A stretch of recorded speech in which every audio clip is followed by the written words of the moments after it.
Hello, Coke Scholars. How are we doing? Woo! Good morning, Coca-Cola Scholars. We are so excited to be here. And part of that is today's session in particular. We're excited for you to participate in Harmonizing Democracy, Elevating Your Voice.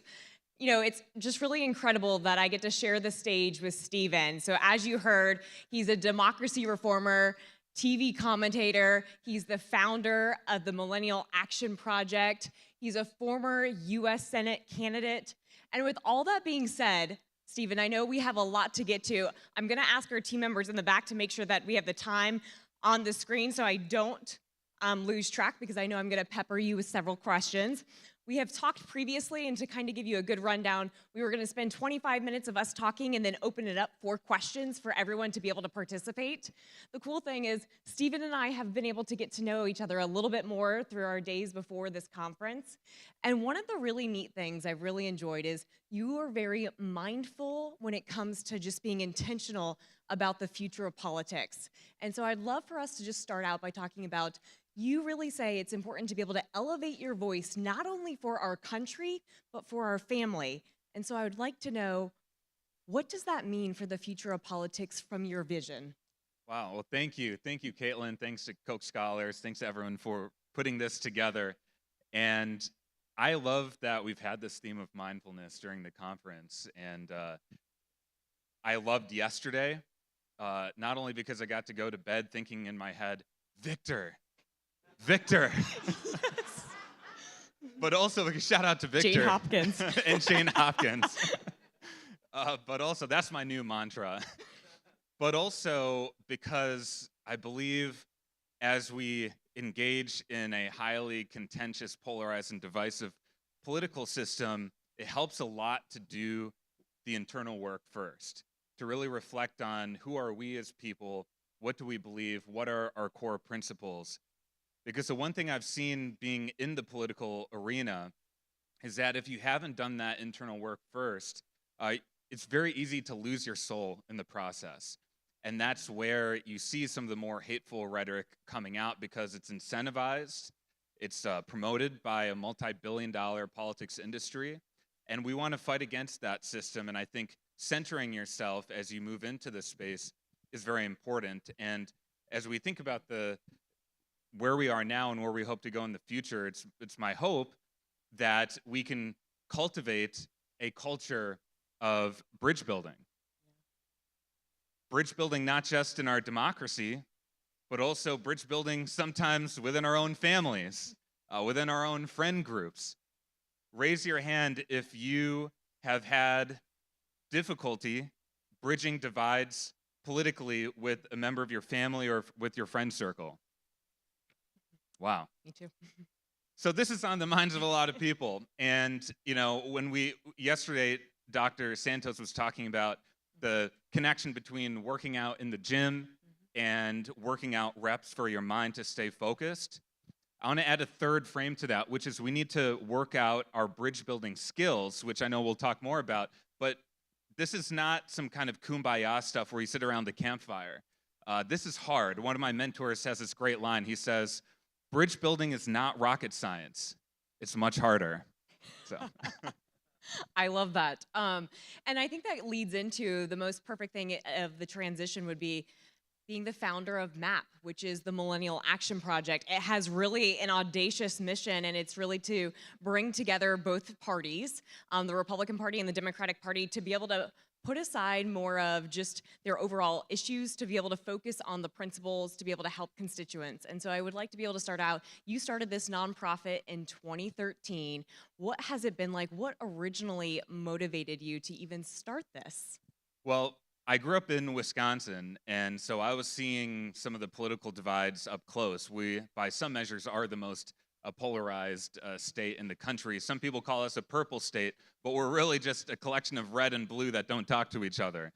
And so I saw that up close, and when I was graduating from college, I was looking out at the future of our democracy, and a few friends and I were sitting around a table and saying, we think that there are two forces that are going to most shape the future of our politics. One is the worsening polarization and division that we're seeing that I thought would lead to a breaking point in our politics. And then the second is the rise of the millennial generation. The first millennials were just starting to get elected to Congress. Then you'd have Generation Z. And the question would become, how are these younger generations going to govern our country? Are we going to fall into some of the traps and the old behaviors that have been plaguing our discussions? Or are we going to create a new paradigm that's rooted in collaboration? And so we built the nation's first ever caucus of young members of Congress that's bipartisan, and then expanded that model into state legislatures. And the idea was not just to convene and build relationships, which is essential, but also to find some new ideas that are not just the left versus right, but future versus the past, and actually promote those collaborations and pieces of legislation publicly. Because one thing I've found, being in some of the rooms behind the scenes in politics, is people are a lot more reasonable when there's not a television camera present. And I will see left and right Democrats and Republicans. We actually worked together on a gun violence prevention bill. It's the first gun violence prevention bill to pass through Congress in over a generation. And it only passed because we had bipartisan support. But I noticed that so many of those conversations happening behind the scenes are reasonable, constructive. They're treating each other with civility and respect. And then all of a sudden the television cameras turn on and people go wild.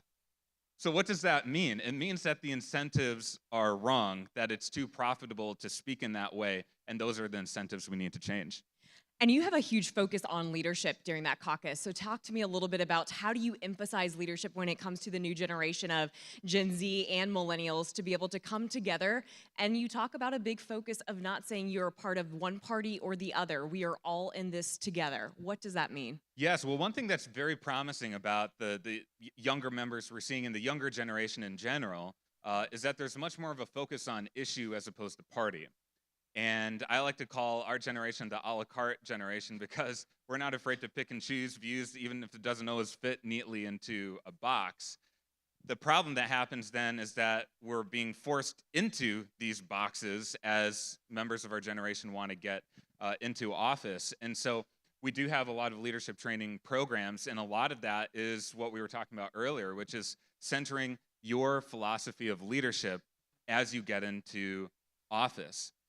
And one of my core beliefs, and a mentor also kind of pointed me to this when I was first getting involved, he said, everyone you're going to meet in politics falls into one of two categories.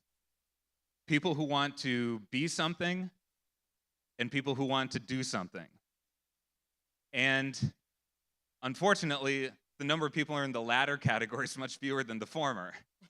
And so what that means is that, you know, if you want to be something in this arena, you're going to make compromises to your integrity.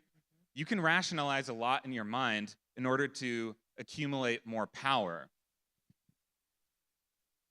If you want to do something, it means that you're willing to challenge the systems that are pulling us apart right now. It means you're willing to do something that I think we have a deficit of generally in politics, which is to have courage and to build bridges across our lines of difference to actually get something done.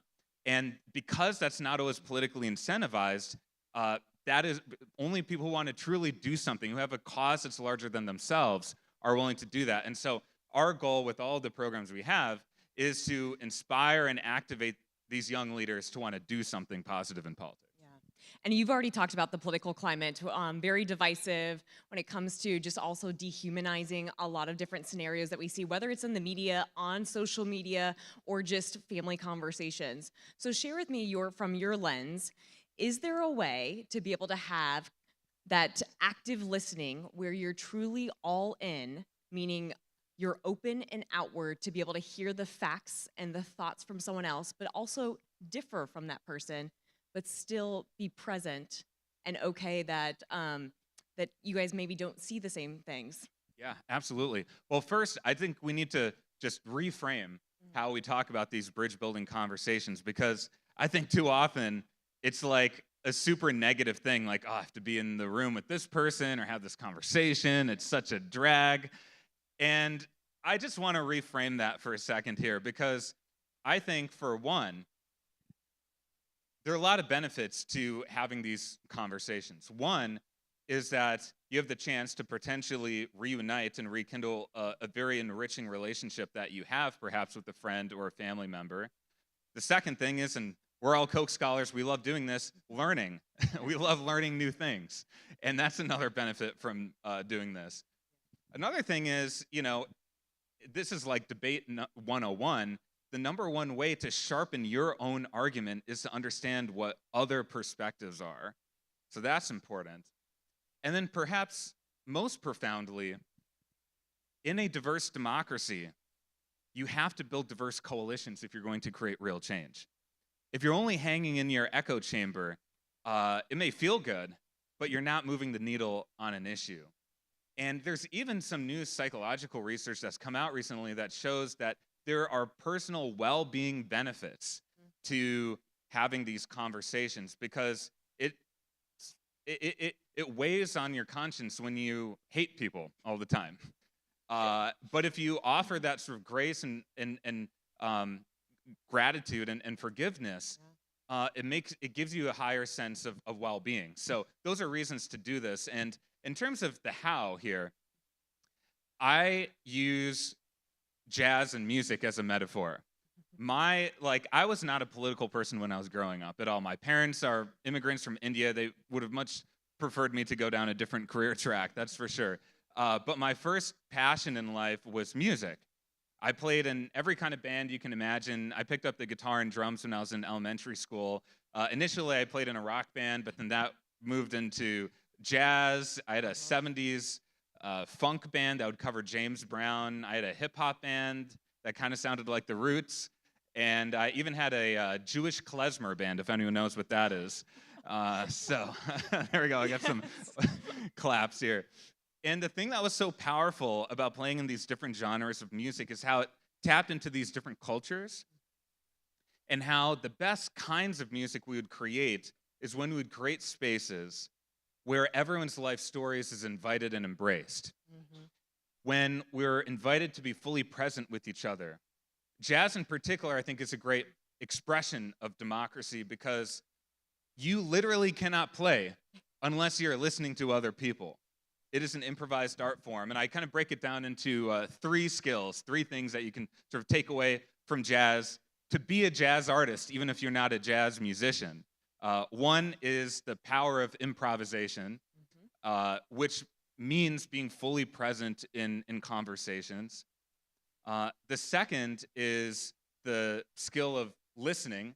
And I'll never forget my first day of jazz camp. My instructor tells us, we're all excited to play. He says, "Put away your instruments."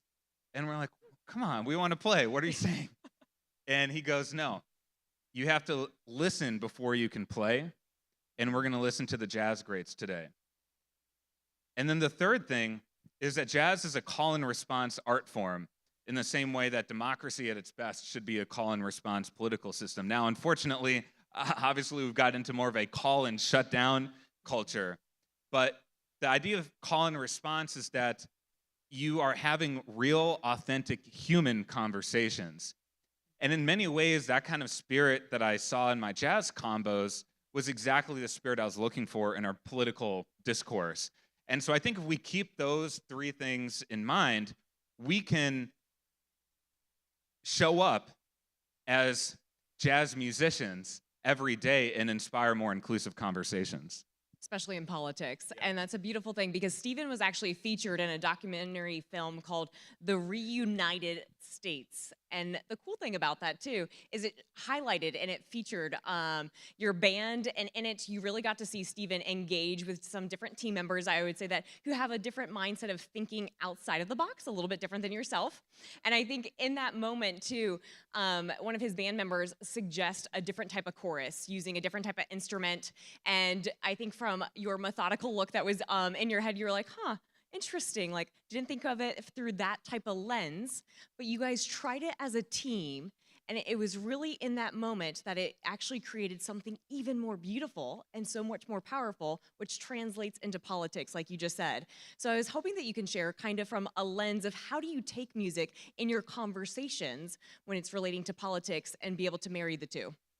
Well, at that time that the documentary film was being filmed, my musical and political lives were totally separate. Like, I saw a big wall between those two things, and I think it happened subconsciously because in politics, it's often you're not invited to bring your full self to the table, and being a musician, being a songwriter, being a creator invites a lot of vulnerability. And so, like, I always saw my musical life as something I did separately. The people in my lives who did those things were totally separate. And the filmmaker, he's a guy named Ben Reiki. He just noticed in all of my conversations, so I kept going back to music. And he said, "We gotta get this in the film. Yeah. We gotta catch you playing music." Mm-hmm. And I said, "You know what? Let's do this." And so that film was the first time that those two dimensions of my life sort of merged together, and they've been together ever since then. And I'm glad. Thanks for picking up on that one part of so my bandmate, he's a real free spirit, and he can think of things that like most normal people cannot think of. And in that moment, I did not expect. Basically, we were recording a folk song. We had this hip hop beat going underneath it, and we wanted a pause, like a full bar that pauses, kind of to tee up the next verse. And I was like, okay, that's interesting, as you said. Yep. But then we did it, and it was so cool. And the film like captures our real-time reaction to that, hearing it for the first time. And so I think that's a great metaphor for the kind of political conversations we need to have, which is we live in this culture where we're so quick to judge. If an idea or a comment is coming from a different tribe within our country, whether it's coming from a different media source than the one that we pick up on, we immediately, if it's one that we oppose, we're immediately starting to sort of write it off. And I think that taking a pause, just to hear it a little bit more with that sense of curiosity, is really helpful. Not only because you might find that a new idea can enhance your own idea, but again, perhaps I use this metaphor of football. I'm a big NFL fan. Excited for the new season to start this with all the games this weekend. And bridge building is not about meeting on the 50-yard line. I often think about the civil rights movement, and Dr. King was seen as a radical out of the mainstream when he was first getting started, and through his bridge building leadership was able to move a lot of these ideas into the mainstream. And so it's not like the right idea is always going to be at the 50-yard line. We're asking people to meet on a new playing field entirely. And you meet on that new playing field through this evolutionary process that I call jazz, but is really being fully present and having these real conversations. Yeah, and to be able to meet on that new playing field, help me understand this.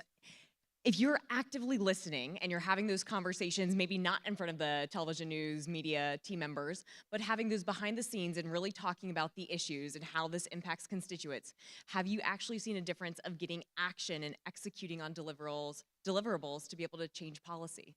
Yeah, absolutely. I mean, one of the reasons why I'm thinking a lot these days about culture change is because we got to the point with our network of legislators where we were passing major bipartisan bills on a nearly monthly basis, whether it's through Congress or state legislatures. I mentioned gun violence prevention earlier. Another great one is criminal justice reform, where you see this very unique, unlikely alignment between left and right. You have people like Van Jones and Newt Gingrich kind of working together on dealing with the incarceration epidemic we have in America. And what I noticed as each of these bills were passing is that the media didn't really care about those. Or didn't report on them. Yeah, exactly. And I've done a lot of political commentary, and I was asking a producer at CNN who had talked about gerrymandering issues a lot, and we had just passed a gerrymandering reform with bipartisan support in the state of Ohio. And I asked them, is this an issue that's going to be of interest to you, this story? And he says, I'm going to be honest, our producers care a lot more about covering the problem than we care about covering the solution. And that to me is at the root of the problem as well. Part of this billion-dollar business model we're trying to change. We have to show people that there's real hope out there, that it is actually possible to come together on concrete solutions that can move forward. And in the Ohio example is really special because the state had been, I'm sure many of you have heard about gerrymandering. It's where the politicians sort of rig the districts to protect incumbents in their favor, whichever party's in power.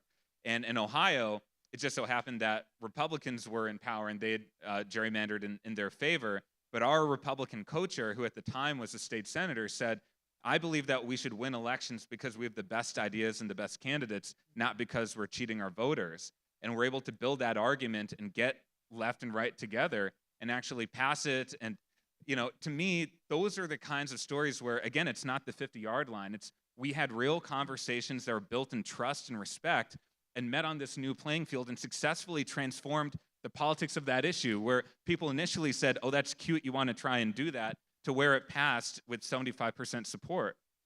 So that's what real political transformation looks like, and it happens through this bridge-building conversation. Yeah. And Stephen, to follow that too, I think of it, everything in politics is not black and white, and the majority of things are in this gray space, which creates a lot of vulnerability, a lot of fear for people. Sometimes people vote out of fear, right, to ensure this politician doesn't win instead of this person, so I'm going to vote for them just because you see the polls that are in the media. How do we overcome that as a culture and as a society to be able to get out of this fear mindset? That, I think, is a great observation, because how many times do you feel like either you're told to or you're conditioned to vote against something instead of voting for something? How many times have you been told or conditioned to think, well, the other side is so evil, we just need to get rid of them, instead of elevating what you really believe in? And this is by design. Right now, 2/3 of Americans don't just see people of the other political party as different or having opposing views, but seeing them as fundamentally evil. And part of the reason why this is happening right now is because of how profitable it is. And that's where the money in politics becomes such an important conversation. I've seen firsthand young members of Congress who get elected. They have a lot of idealism. They want to make real change. But then they're told by their party leadership that you need to start fundraising every day, not only for your own reelection, which might be competitive or not, but so you can pay party dues, and so you can get on certain committee assignments. So this is a little dirty truth in Washington. The committee assignments are essentially auctioned off. The more prestigious or influential the committee, the higher the price it is to pay for that. Now, in order to raise money, there are a few easy ways to do this. One is through you're serving a certain corporate agenda and you get a lot of lobbyist contributions, or you have highly divisive and polarizing rhetoric and you gin up people's sense of fear, and you can raise a lot of money that way. And so this gets back to the off camera versus being on camera, the change in rhetoric. The same thing with those fundraising emails you get, or what you see from people on cable news or whatever that is. They know that that style of language is going to evoke more donations, which they need to preserve themselves in office. And so that's why, like in any industry you look at, whether it's healthcare or politics, you have to look at the flow of money so that you can change the incentives and ultimately change the behavior. So money's a big piece of it. The other one is the primary system. Right now, we're going to have these presidential debates, right? And I would imagine maybe for some people here, you feel like candidates speak to you. For probably the majority of the people here, you feel like they're not speaking to me. And there's a reason behind that too. They're actually not speaking to you. If you're not part of the narrow slice of people who are active in party primaries, they're not speaking to you. And so part of what we need to do is open up that primary system so that we not only have more voters, but in some states like New York, for example, you can only vote in your primary if you're registered with that party. So if you're an independent, you're already disenfranchised. In my state of Wisconsin, you have to choose one party or the other. So we were, for example, running a campaign that brought everyone together, and people from the other party would come up to the voting booth and say, wait, hold on, I can't split my ticket. And so that's another reason why, again, politicians are incentive to speak to the extremes and not to what I call the exhausted majority of America. Yeah, and we talked a little bit about media, but real quick, I know we only have less than 10 minutes left, so we have to get to Q&As, but we had so many other topic items and subcategories that we wanted to chat with you guys today, but I do want to share, from a media lens, I'm a journalist. I covered a lot of local news, right? There's facts versus fiction. At some point, when we transition, I would love for you to also talk about your new role, which is being the president of Bridge Entertainment Labs, and how you're using entertainment to be able to address politics. If you don't mind talking about that briefly, and then we'll transition into question and answers right after that. Yeah, so we've been talking about a few systemic issues here. We've talked about money. We've talked about the need to open up primaries. Media is the third big one. I think that there's separate problems happening at the national and local level, but I truly believe that if you look at over the last 30 years, for example, we've seen this move from news to news entertainment, and those commentators, the people you see in terms of talking heads, they also know that they're highly incentivized in terms of ratings to be pushing out the extremes that get you in that fear mindset. And I think we need a business model change there as well. The fairness doctrine, which was repealed in the 1980s, I think helped to create this new culture, and perhaps there's a new modern version of that. And so part of what I'm trying to do when I go on television is to challenge that model. And I remember one case where I was going to talk about bridging the divide in America, and a lot of times when you do cable news, the media cycle changes, yep, and you get taken, your segment gets canceled. That happens all the time. And I was almost sure that our segment was going to get canceled going on CNN on this one day.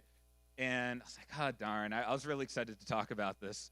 And then the host happened to be a big supporter of this issue, and he said, all right, I'm fighting for this, I'm fighting for it, we'll get you on. And it actually happens. And every time this happens, I ask him, what are the ratings for this show? And almost every time, the ratings for this kind of conversation, where we're talking about real issues and real solutions, outperforms the ratings of all the divisive stuff. So to me, I don't think that we're truly imagining what a better media conversation could look like. And then you mentioned Bridge Entertainment Labs. So this is a new project I'll be announcing this week, but it's to leverage the power of popular entertainment to see a cultural sea change here in America, bringing this conversation to the big screen in terms of TV and film. Yes, and with that, we're going to have Bailey walk around and be able to take some questions. Does anyone have a question? I think Jordan in the far back. Awesome. Excited to be first. So I'm curious, actually this question is for both of you. Being a change agent is really difficult. So really curious if you could give an example of maybe one of the hardest decisions that you've had to make, and what do you think the outcome was? Wow, that's a good question. So it was being a change maker is hard, and what was one of the toughest decisions I had to make, and did you say what were the consequences, or what was the outcome? Yeah. Well, first of all, being a change maker is really hard. We're challenging these extremely powerful systems, and that's why I think it really is important, and I'm not just saying this because it's the brand of this conference, but to be mindful and do that practice. I am a regular meditator, and then also finding your artistic outlets as well. For me, that's music and songwriting, but it could be other practices for you. And I would say one of the toughest decisions was in the early days of our campaign. You really do have to choose, are you going to run on your principle, your integrity, and your mission, or are you going to do what's easy to get elected? Like, that decision is abundantly clear at the very beginning. And I had just done a lot of meditation before jumping into the race, and I just knew that any time in politics you take an action that is rooted in conviction and your purpose. Regardless of whether you win or lose, I was the runner-up, but I lost. Regardless of whether you win or lose, you unleash a positive ripple into the conversation, into the body politic. And sometimes at that moment, you can't truly understand or comprehend what that's going to turn into, what it's going to look like. But now you fast forward, and there are people who were inspired to get involved in our campaign for the first time ever, and they now believe in their sense of agency to change, and they've built their own collaborations. There was a guy, we did this tour where I played music across the state, and I played in a band where the lead singer he had a really tough life. He's been homeless, and he'd never voted in his entire life, and he was about 40 years old. And he was activated by our campaign, and I was honored that we were the first campaign that he ever voted for in his life. But even more importantly than that, he stayed engaged afterwards. I was at Trader Joe's the other day. I run into the cashier, and he says he learned about our campaign and got involved for the first time ever. So these are the positive ripples that happen when you take an action that's based in purpose and conviction. And Jordan, to answer it from a media lens, when I was in television news, I think the hardest thing is you're covering a lot of criminal justice related stories, and time is always against you. You come in at 8 in the morning, and right by 5 o'clock, the 5 o'clock news happens, and some TV stations have 4 o'clock news now. And so you're turning 3 stories a day, which means you're covering multiple sides of that story. And sometimes you don't always have the best spokesperson. And so you'll see a lot of journalists go to a gas station and then hand over their microphone and ask them a question about a crime that happened in their community. I'm going to put this in quotes, and then you label them as a concerned citizen. And so I think we have to get out of that mode too, because we have to have more time to be able to research and find the right people to speak on those related topics. And so from my media lens, I would always advocate in the newsroom, that story's shouldn't be aired tonight. It should wait until tomorrow. And so, it's pushing back on leadership to say, we need more time to get the facts correct and find the right people to speak on that topic. And I know we have 2 minutes and 20 seconds, so I want to be cognizant of this. We have one other question right over here. And then, Stephen, I will ask you to keep this short. Sorry. Everything you said was true, and I applaud you for saying it. I'm curious what ideas you have about political action committees. Yeah. Another problem. Yes. So political action committees or PACs, and they're different kinds. You have traditional PACs, and you've probably heard about these super PACs. And I'll say very briefly that PACs are part of this money system that I call, and I don't think it's hyperbole to call it this, legalized bribery, where, that may be another accurate way of describing it as well. And so there are a number of reforms that we've worked on to counteract that. And one is where like in the state of Connecticut, they have a great system where you can get competitive financing for a campaign if you swear off those PACs and super PACs. Happy to talk more about that afterwards, too. Yes. There's a third question in the far back. Hey, thank you so much. So my question is sort of like a 2-part question, right? So 60 seconds, Stephen. Yeah. So I really appreciate what you were mentioning about what it takes to kind of run a political campaign. One thing is, for us in the audience who are young and are voting for the first or second time, I think, you mentioned how there's fear around voting as well as voting for what you don't believe in versus what you believe in. So, but at the same time, they say, your vote matters, your opinion matters, go out and vote. But at the same time, to be able to run for a political office position, it seems like there's a high barrier of entry, given, you have to raise a lot of money and all of those things. So how do you strike that balance and being able to voice your perspective, whether it's going out and voting and or being able to run for political office and being able to kind of equalize that playing field for people to be able to do that? Yeah, well, it's a great question because, there are a lot of ways to be involved. You could, and it's not just being a voter, but also you can organize an advocacy campaign. You could run for office. You could call your representative. And one thing I'll say, a lot of people don't realize this, especially at the state and local level, you can really easily get the time of your representative, and they appreciate you reaching out. I truly think for the barriers to entry that you're talking about, part of our mission, I mean this collectively, is to lower those barriers of entry to make our system more equitable, so it's more accessible to people. And that's why these systemic reforms that we're talking about, that my organization and many others are advocating for, are really important as well. Now, since it's probably the last question, right? Yes. Okay, so I'm just going to tie this to something larger, which is, yeah, it's hard. Oh, yeah, it's hard. And you got to have a really clear sense of purpose every single day. And one thing that I read when I was first jumping into this arena for the first time that really shaped my thinking on it is my favorite novel. It's called The Alchemist. How many of you have read The Alchemist? All right. You. So you know, the book has a powerful message, and it says that when you walk in your purpose, the universe starts to conspire for your success. When you walk in your purpose, the universe starts to conspire for your success. And so I encourage everyone here to get active at any level, national, state, local community, within your families, to exercise those bridge building muscles if you feel that in your heart. Because when you do that, I think the Alchemist's message starts to come into play. And when we started Millennial Action Project a decade ago, all kinds of people said that we had no chance of succeeding.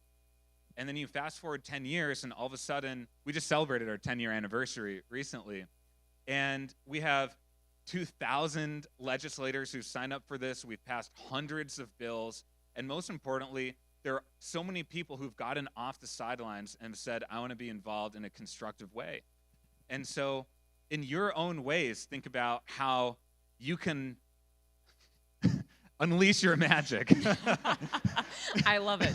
But unleash your purpose and be a bridge builder in politics. So Yes. And I know that this is a close of the session. We were hoping to talk about term limits, age, the primary debate. There were so many things I know that we had on the list, but I know Stephen is willing to stay afterwards and talk to you guys later on. But without further ado, we will pass the microphone back over to Albert and head off the stage. Thank you all so much. Appreciate it. Everybody knows I got the magic in me. I got the magic, baby. When I hit the floor, the girls come snapping at me. Let's give it up again. That was such an engaging panel.